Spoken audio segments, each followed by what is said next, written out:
movies for black girl nerds.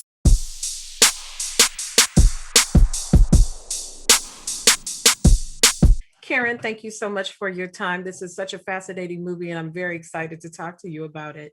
Thank you so much. Nice to meet you.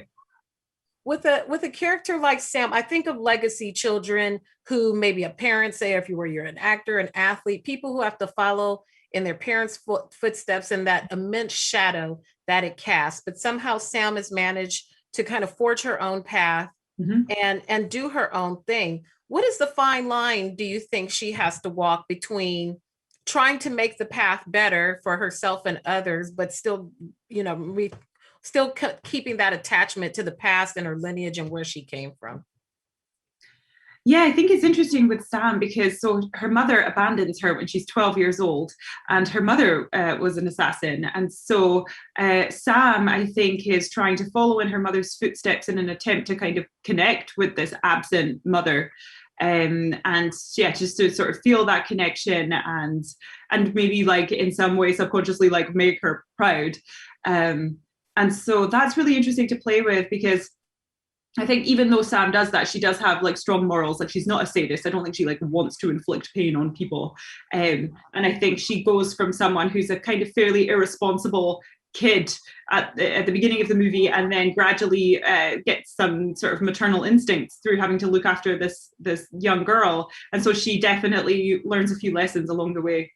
By having these wonderful multi-generations of talent in this film, yourself, Angela Bassett and Carla, there's wonderful, talented women in this film. Did you all have a sort of, in the opportunities you were able to shoot together, did you have a mantra, a thing you did together to start today to stay rooted in each other and the chemistry? We did have a lot of chemistry. I would say like the main thing with us is that we all had such a laugh. Like we were just being so silly on that set. Like, and then it's action and then everyone's like all, badass and serious. But like in between takes, it was just chaos. I mean, we were just constantly making silly videos for Instagram because I don't know why. And then, we had a really fun night out with all of us and then ended up making like, after some wine, like even more silly videos for Instagram. So it was just, it was like the camaraderie came from just, I think, like having fun with it. Mm-hmm.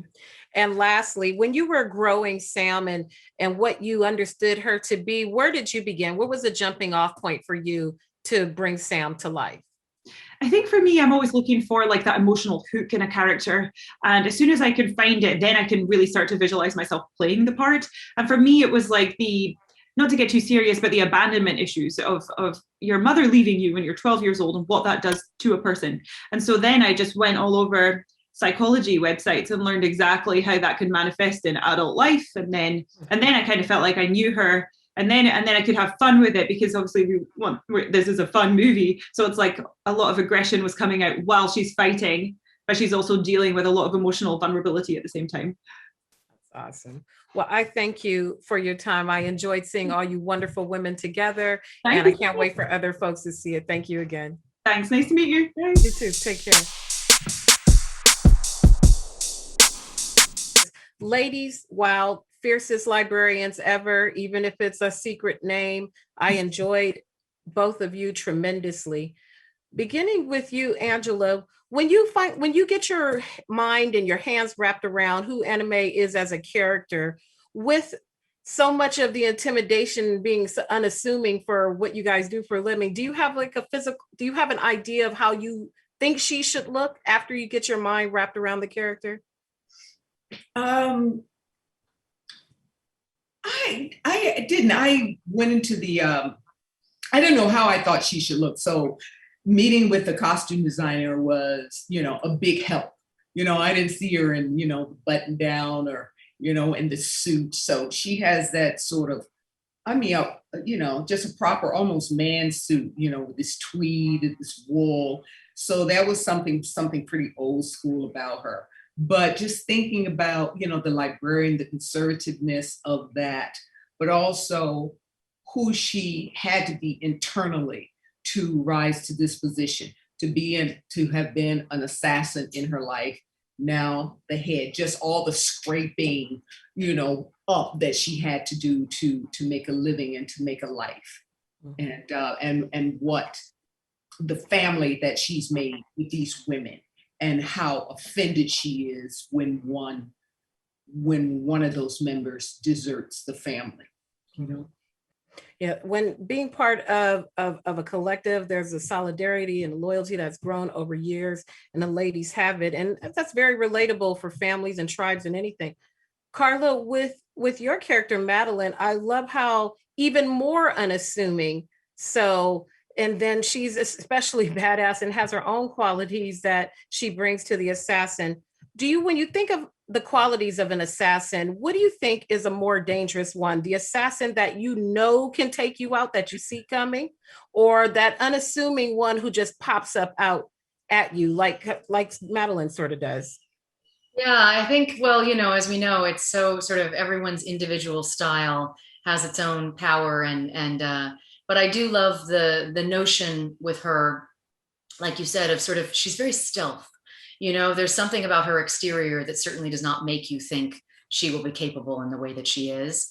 And I think as women are, right, there's a lot of complex stuff going on, and it is a real dichotomy with her. She is genuinely this person who is this bookworm, who is this lover of children, who, is really sad to not have children in the library anymore.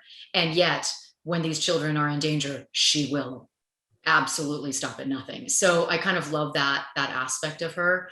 And it's funny because when you were talking about sort of wardrobe and physical things, one of the things that came to me for Madeleine early on was a picture I had seen years ago of Brigitte Bardot, and it was sort of a 1960s kind of a hair influence, and she had a little bow. And so it was something that I wanted, something that had that real kind of innocence that you see right away and you think is innocent, so that you can be, sort of surprised. And so when we got into the wardrobe fittings, we started playing with that stuff. And so it was cool. It's funny how sometimes, it's not until you're in a fitting that there could be a hat or a thing, something very small that sends you right to where you need to be. Mm-hmm. Another aspect of it is just with the fierce protectiveness of women in general. It was really cool to see you all doing these physical things. It seemed just right in character. With women, we're going to protect what is ours and be fierce. Lastly, Angela, you're always a fit lady. You always keep looking right. Were training for any of these things difficult for you, executing the Sunday, or same for you, Carla? Because you both look amazing. Well, thank you. Yeah, that's the actress in us. It was absolutely a challenge, especially on day 2, when I literally just made a step to my right and something tweaked in my ankle. But it's like, I've only been here 2 days, and I literally stepped. But, no stopping you, and you have to power through. And that's what mothers and women and sisters, friends do. So it was a challenge. And also the heat was unbearable in Berlin. But all these challenges and obstacles that we powered through it. And I do love that besides Karen, who's a youngin', he hired, women who are full women to do these major stunts, and nothing, no holds barred. And we went deep. You ladies killed it. I thank you so much for your time and pleasure. And I love these types of roles. Thank you again. Thank you. Thank you so much for your time. It's such a pleasure to meet you and discuss this work with all these wonderfully, wonderfully talented women, and just cast and very enjoyable. At the root of the film, when we meet Sam, she has some abandonment issues, and she's been forced into a life and just kind of navigating the path with healing from abandonment, but wanting to forge her own new future. When you started crafting this story, what was the jumping off point for you, and how long did the story organically come from you? How long did it take you to craft it? That's a great question. Actually, from the get-go, it felt like this is Sam. This is her engine. This is what drives her. This abandonment, this trauma, this missing mom in her life, who did what she did, even though from the right reason. Sometimes you do the bad, you make a bad choice from the right reasons. So it's hard to hate her, but also she's not there. And you don't really understand. I think once I figured that out, it was obvious this is an interesting assassin. This is an interesting backstory for someone who's supposed to be cold-blooded killer, which is almost like a contradiction. So from the get-go, it was obvious that, this is going to be our Sam. And this is how we send her on her path. And every action she's going to make, she's going to have that in the back of her head. Mm-hmm. And it was very fast. Once you understand the genre you're playing with, once you understand your character, I think it came together very fast, relatively. It's fascinating, just that juxtaposition that to be an assassin, you have to have this laser focus. You can't have anything else distracting you, but there is an emotional content that can give you some pause doing those things. Is that a good or a bad thing in an assassin? Because an assassin still has to be very, very smart and a great decision maker. And so is that a flaw, do you think, or a positive? I think this is what the movie is about. Is that a flaw or is it a positive?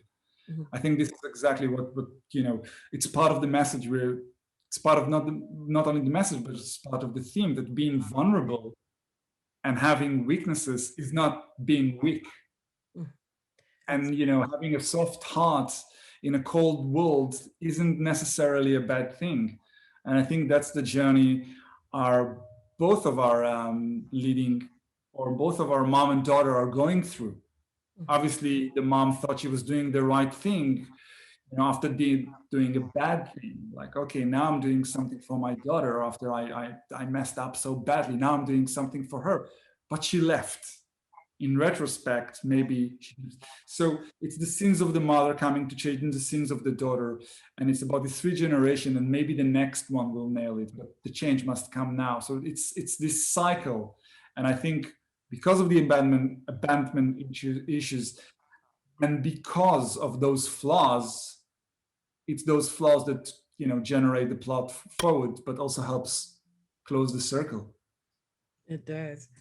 I really love that tension in between those thoughts, and that's what made it wholly enjoyable for me. Thank you so much for your time. I really appreciate this and all these wonderfully talented women. Thank you again. Thank you, Jeandra. Thank you so much.